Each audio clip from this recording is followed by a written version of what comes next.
the problem we note in the financial overview of Glencore is that there are decreasing margins over the fiscal year. And also moving on to the value chain analysis, the Glencore and Extractor merger, it reflects a merger in which Glencore is trying to do a vertical integration. It's trying to go back and merge up with the Extractor, which is a mining company. So this is a vertical integration, it is backward integration. It also helps Glencore mitigate the costs it incurs in buying, let's say, the minerals from the producers, refining them and selling them at a markup, or that's what they call like the different forms of arbitrages, which contribute to Glencore's revenue. Without the merger, Glencore is just a major middleman in the commodity market who relies mainly on freight commissions as an agent and generating profits through arbitrages. Therefore, the merger gives Glencore ownership, at least part ownership of the supply, that is vertical integration. As for the corporate level strategy, Glencore pursues a moderate levels of diversification. According to the evidence provided in the case, the corporate level strategy is related constraint as there are links between the different forms of business, be it the time arbitrages or product arbitrage or geographical arbitrage. And also, according to Dush estimates as provided by the case, 18% of revenue for marketing contribution comes from product arbitrage, and another 18% comes from time arbitrage, another 18 comes from freight logistics, and another 17 comes from geographical arbitrages. Besides being an active logistics provider, Glencore is also involved in commodity derivatives formulation and marketing. Whilst the values of these derivatives are tied to the spot market as reported by the case, however, Glencore is facing significant competitive threat from other firms which are coming into this type of business. For example, like the big investment banks like Morgan Stanley, the JP Morgan, and Goldman. The reasons why we think Glencore and Extractor should merge, we believe that they will be able to derive some synergies as reflected by their financial statements. Glencore is a very significantly larger firm, and the Extractor is reflected by its small revenues. It's a small scale firm, although it's a big copper mining producing firm. Therefore, combining with them will result in, let's say, economies of scope between the two firms.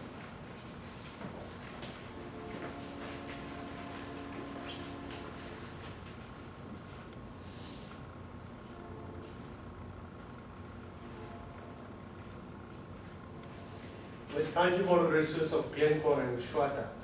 The tangible resource of Schwatta include the more than 200 vehicles that own to move the commodity from the producer to a final consumer. And also, the tangible resource also include the warehouse and also the shipping container they use to ship and store their commodity. Intangible resource.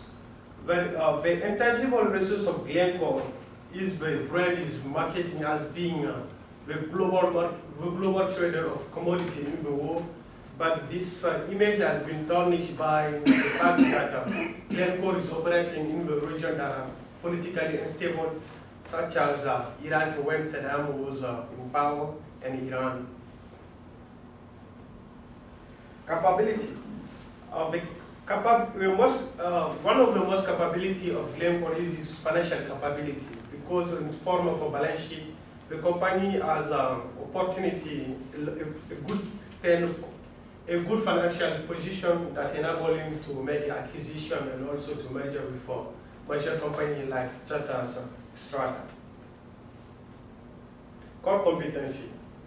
The main core competency of Glencore or Strata is their ability to own assets in a very risky region, such as Congo, because most of these competitors are afraid or do not want to make an operation in the region that they are politically unstable.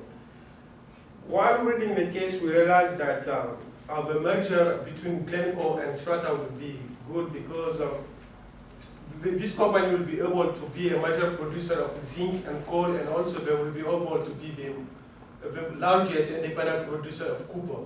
Because Strata has a new mining company that will be operating in Namibia and Peru that will increase their copper production for more than 50%.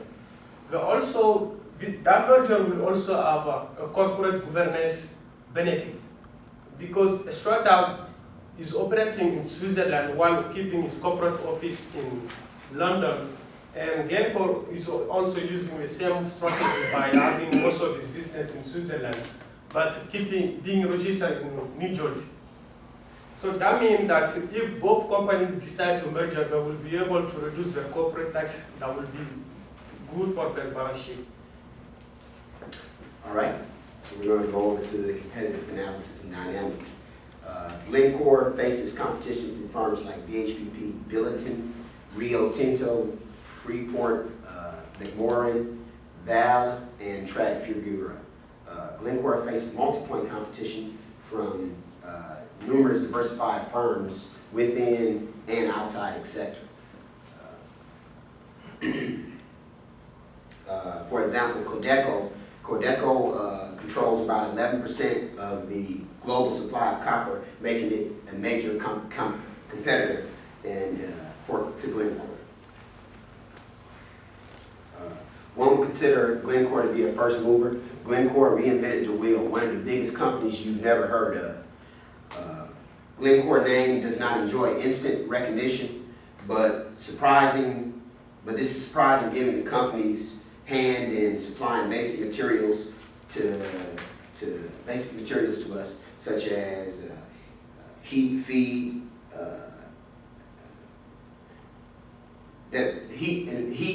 food, materials that just you use every day. Gas, oil, coal, aluminum, and nickel and iron ore.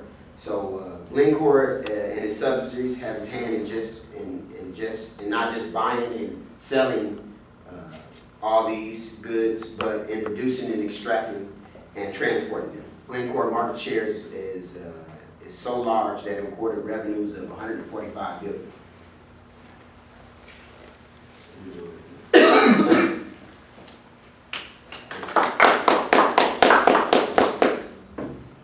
No recommendations. Yeah, we recommend that the two should merge because for Glencore it reflects vertical integration, vertical backward integration, and for Xstrata the deal represents forward integration into the markets in which Glencore is a major player. So both companies have got these core competencies within their sector before the merger. If they merge, we believe as a team that they will have synergies in the form of extra value which they will produce, reduced product costs because Glencore now owns the supply of the mining commodities, and Glencore is good in marketing because of this dense supply distribution to the market. So they can benefit from each other's core competencies. And one other problem we think that may come as a result of that, one of the first quote from the case, it says, we need to teach Xstrata's investors that Glencore is just not a bunch of people sitting behind computers and doing screen trading. That in itself presents an integration problem between Glencore and Xstrata. So that's one of the challenges which the merger may face, and also additional scrutiny from the different regulators because of the humongous firm that is going to result as a result of this merger. All right. This question. Any question? Good question. Thank you. Thank you. Who's next? Do you have any questions, sir? Who's next?